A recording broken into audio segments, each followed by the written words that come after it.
Mais est-ce qu'on peut vraiment être accusé de blanchiment quand on a été victime d'une telle fraude? Alors, oui, il y aura une sanction. Oui, il y aura une sanction, mais en général, la sanction, ça va être une réparation, ça va être des travaux d'intérêt généraux, ça va être ce genre de choses. Ou une mesure éducative si on est mineur. Ça ne sera jamais une condamnation véritablement ferme. En revanche, si je suis habitué de ce genre de choses et qu'un jour je me fais attraper, oui, effectivement, là par contre, il n'y aura pas d'état d'âme pour la justice. D'accord. Bon, vous aurez compris que je prends les questions au fur et à mesure, si on peut avancer. Néanmoins, donc, je vous propose de passer sur une troisième arnaque qui a à voir avec l'usurpation d'identité, c'est l'arnaque au faux RIB ou au faux IBAN.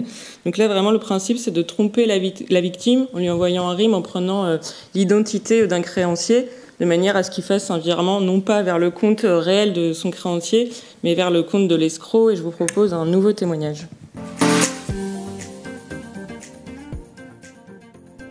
Notre adhérent a commandé en magasin un vélo. Il a ensuite échangé par mail avec le commerçant qui lui a envoyé un RIB pour procéder au règlement du solde à payer, soit 4 400 €. Il a ensuite, quelque temps après, reçu un nouveau mail du commerçant lui indiquant qu'il changeait de banque et de bien vouloir procéder au paiement sur ce nouveau compte bancaire. Notre adhérent s'est en fait exécuté. Or, sa boîte mail avait été piratée. Les escrocs avaient récupéré les informations, permettant ainsi de créer une nouvelle adresse mail similaire à celle de la boutique. Et donc, ils avaient envoyé un RIB falsifié à notre adhérent.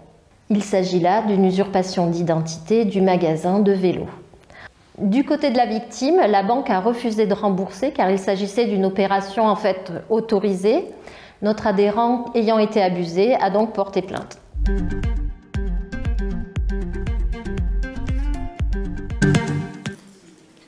Colonel, je vous redonne la parole tout de suite. Comment cela a pu se réaliser? C'est tout simple. C'est-à-dire que certainement le magasin de vélo a été victime d'une cyberattaque dans laquelle il y a eu extraction de ses données et de son fichier client. Et à partir de là, c'est tout simple.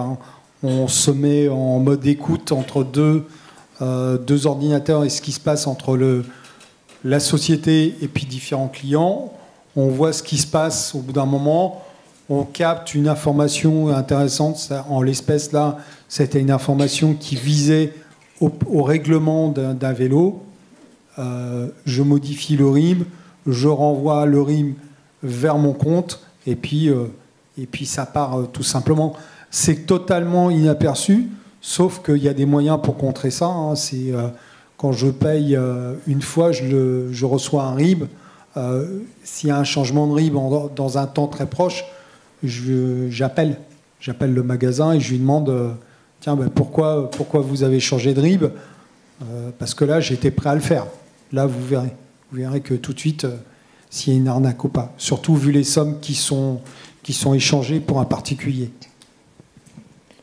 Caroline, est-ce que vous pouvez nous dire qu'est-ce qui doit être une alerte en fait pour nous, pour le consommateur dans ce type d'arnaque?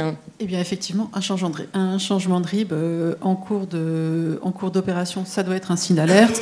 Toujours vérifier de vive voix et pas par échange de mail, puisque si le faux RIB est arrivé par mail, un échange de mail ne fera que confirmer le faux RIB.